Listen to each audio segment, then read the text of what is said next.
அனைவருக்கும் வணக்கம்.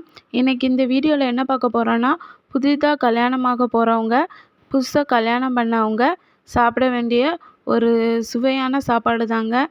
கருப்பு உளுந்து முருங்கை இலை போட்ட ஒரு கஞ்சி. இதை டெய்லி வாரத்துக்கு 2 தடவை எடுத்துக்கோங்க. ரொம்ப எனர்ஜியாக இருக்கும். ஸ்கிப் பண்ணிடாமல் முழு வீடியோவையும் பாருங்கள். வாங்க வீடியோக்குள்ளே போகலாம்.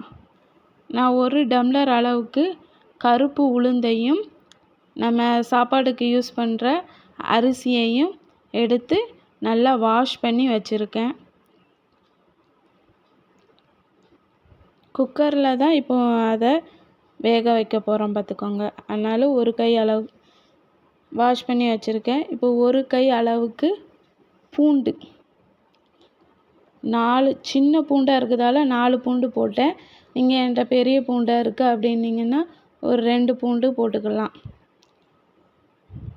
இப்போது இதோட ஜீரகம் கொஞ்சம் அதிகமாகவே சேர்த்துக்கிடலாம்.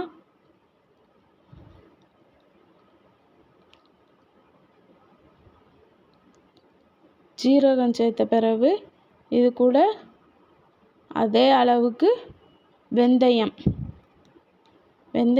உடம்புக்கு ரொம்ப குளிர்ச்சிங்க. அதையும் இப்போது சேர்த்துக்கிடலாம். இப்போ நம்ம காம்பு உருவி வச்சுருக்கிற முருங்கை இலையை இப்போது அதோட சேர்த்துக்கலாம். 1 கை அளவுக்கு நம்ம சேர்த்துக்கிடலாம். நம்ம கஞ்சி செய்ய போகிறோங்கிறதால தண்ணி கொஞ்சம் அதிகமாகவே விட்டுக்கலாம்.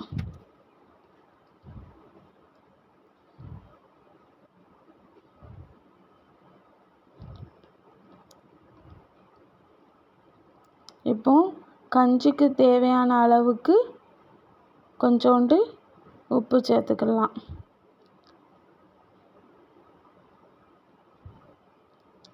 நல்லா உப்பு போட்டு இப்போ இதை அடுப்பில் வச்சு நல்லா வேக வச்சுக்கிடலாம். இப்போ இதை விசில் போட்டு நல்லா வேக வச்சுக்கலாம். இப்போ வெந்துருச்சு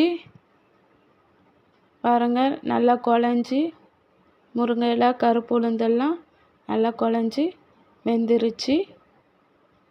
இப்போ கஞ்சி தயாராகிட்டு. கம்மி பொருளை வச்சு உடம்புக்கு எவ்வளோ ஹெல்த்தியான ஒரு கஞ்சை தான் நம்ம ரெடி பண்ணியிருக்கோம். இதை புதுசாக கல்யாணமாக போகிறவங்க மட்டும் இல்லை, வீட்டில் உள்ள பெரியவங்க, அப்புறம் குழந்தைங்க, நீங்கள் கூட இதை குடிக்கலாம். ரொம்ப உடம்புக்கு எனர்ஜியாக இருக்கும். சோம்பேறியாகவே இருக்காது இதை குடித்தோன்னா. இனி இதை எல்லாருக்கும் பரிமாற கொடுத்துடலாம். Happy cooking. Subscribe for more video.